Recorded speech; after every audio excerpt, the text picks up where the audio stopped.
Hello students, in the previous lectures we have discussed about the factors which are affected on the equilibrium, okay, and there the important principle, that was the Le Chatelier principle, we have discussed in the previous classes. And what are the factors we have discussed? That the effect of concentration and effect of pressure, effect of temperature and effect of inert gas, as well as that effect of a catalyst on it, okay, and there we have discussed all these things and summarized also, okay. Now in this lecture we are going to see that applications of that Le Chatelier principle for the industrial synthesis of ammonia and sulfur trioxide. That means the application of Le Chatelier principle, okay, by applying the Le Chatelier principle in the industrially we need to synthesize the ammonia and sulfur trioxide, okay. Our target is that we have to prepare large amount of ammonia as well as the sulfur trioxide, okay, and these two generally are the equilibrium reactions, okay. So that is the reason we are using the Le Chatelier principle. So to understand this you have to be watch the previous lecture, okay, and you have to understand that, then only you will understand these applications of Le Chatelier principle in the industrial synthesis, okay. The Le Chatelier principle is very important in terms of the industry, right, okay. So what are the conditions? Is that very simple. In the industrial synthesis of ammonia they use the Haber's process. What is that Haber's process? Is that, so the Haber process is, so in the industrial synthesis they use industrially they synthesize the ammonia by using the Haber's process. Haber was a scientist, he discovered this process, okay.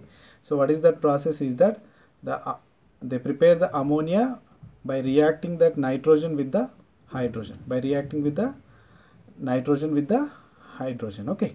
And for this reaction the delta H is the minus 92.2 kilojoules per mole, okay, okay. And for this reversible reaction at equilibrium state the equilibrium constant is 3.6 into 10 to the power of 8.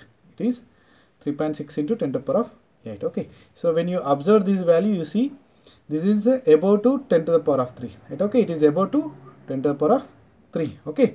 Already you know that if it is above to 10 to the power of 3, you can say that the maximum extent the reaction is carrying out, the maximum extent of reaction is carrying out at 25 degrees centigrade only, okay. That you see that large value of Kc at low temperatures indicates that all of the nitrogen and hydrogen have converting to the ammonia, okay. And now see that role of temperature. So what temperatures are maintained, what temperature we need to be maintained in the more production of ammonia, more production of ammonia. And you know that the effect of temperature depends on the delta H. So if the delta H value is negative, that is a exothermic reaction, and for the exothermic reaction the increasing the temperatures are not favorable, okay. That means the high temperatures are not favorable according to the Le Chatelier principle, okay. So according to the Le Chatelier principle the forward reactions is favorable for the formation of ammonia at low temperatures. So since the forward reaction is exothermic, okay, but very too much low temperatures also not favorable, because they have to come together and they have to react each other, okay. So there the rates are very low. If you maintain very low temperatures also not favorable, because there the rate of the reactions are very slow, okay. So that you need to maintain some moderate temperatures, okay. So you should not maintain too low temperature and high temperatures also according to the Le Chatelier principle. Next come to the role of catalyst. Generally the role of catalyst on equilibrium is negligible, but there is a significant effect in the rate of a reaction, how much fast it will attain equilibrium, okay. So generally it requires the catalyst, because when you use the catalyst it attains the equilibrium very fast. If you won't use the catalyst it takes a lot of time, okay. So generally in the industrial synthesis in a short time they have to produce the more amount, okay. So that they use a catalyst. And what is the catalyst? Is that iron with the molybdenum, iron with the molybdenum. Okay. Next, coming to the another factor, that is the role of pressure. Role of pressure. Okay. So what is the pressure effect according to the Le Chatelier principle? When you increases the pressure, more number of moles convert to the less number of moles. Okay. So here you look at here in this reaction. So left side 4 moles are there reactant, and right side 2 moles of product is there. So that means to convert the ammonia, you have to convert the 4 to the 2. That means more number to less number. So for this, which is favorable? High pressures or low pressures?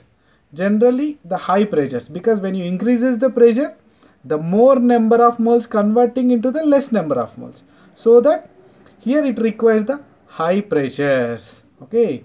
So it is to say that forward reaction involves a decrease in the volume. 4 moles of 4 times of reactants gives the 2 volumes of products. So that increase in the pressure favors the production of ammonia. So the optimum pressure, they use the 200 to 500 atmosphere. So the optimum conditions to produce the high amount of ammonia is that it requires the high pressures and low temperatures, and requires a catalyst, and required a promoter.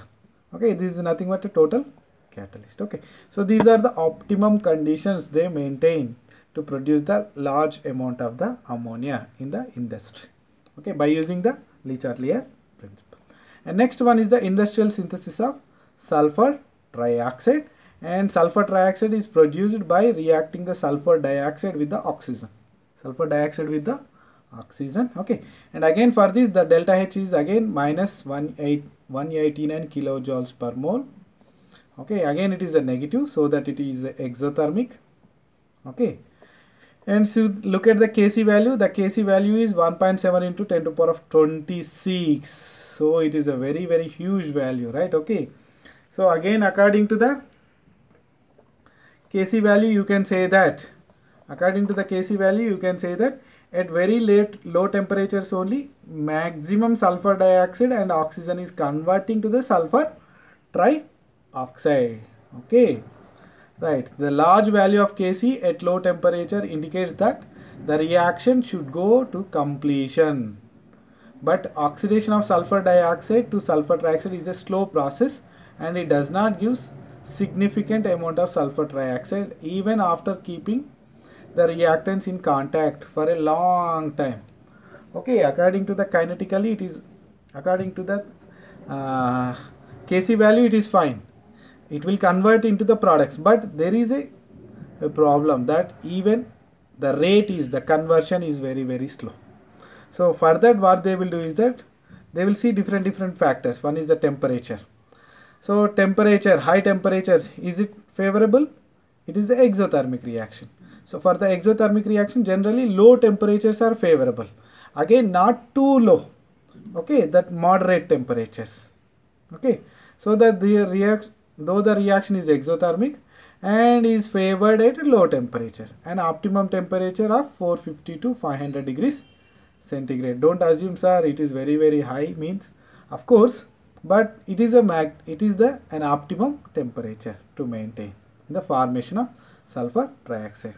And again, I said the rate is very, very low, right, in the production of the sulfur trioxide. To increase the rate of reaction, they use a catalyst, that is a platinized asbestos or a V2O5.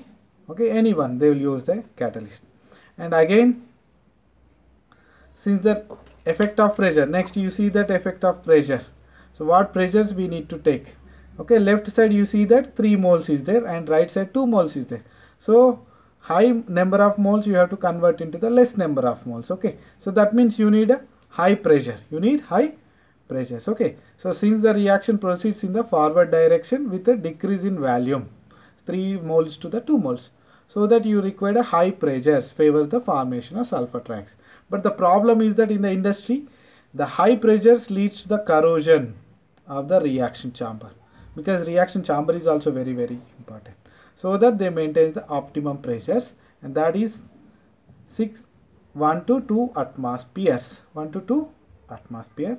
and temperature 673 to 723 Kelvin, and the catalyst is a V2O5. Okay, so these are the optimum conditions to measure the to synthesis the sulfur trioxide industrially. Okay, and these are the two applications for the Le Chatelier principle in your textbook. Okay, and in the next we can start a new topic, that is lecture. We can start the new topic, that is acids and bases. Okay, and with this, whatever the industrial synthesis is over, right, and acids and bases or ionic equilibrium we can start in the next chapter, next lecture. Okay.